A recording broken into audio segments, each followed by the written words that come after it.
pallerot, Hope täällä ja mä kutsun teitä palleroiksi, koska te ootte pikkuja palleroita.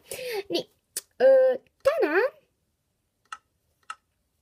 mä näytän teille, miten tehdä kukkaruukkuja Minecraft Pocket Editionissa. Jos te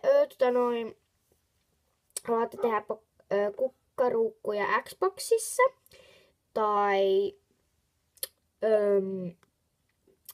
PC:ssä, niin älkää kattoko tätä videota, koska tämä on vain PL, tai niinku, sama resepti kaikille, mutta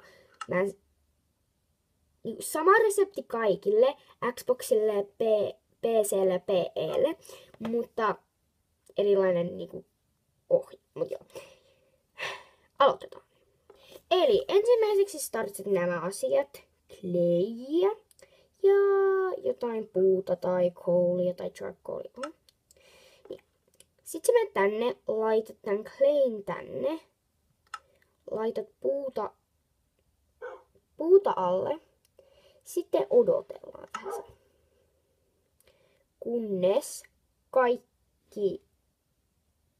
Kunnes sä saat 3 näitä briksejä.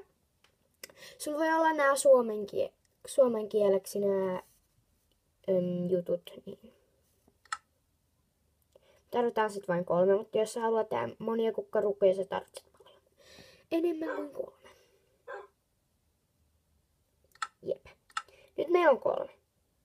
Sitten sä meet ja teet tän kukkaruukun. Ups. Ja siinä kaikki. Sitten laitetaan vaan tää kukkaruukku paikalle, vaikka tonne. Sitten sä voit laittaa kukkia tai saplingeja. Niin kuin tolleen.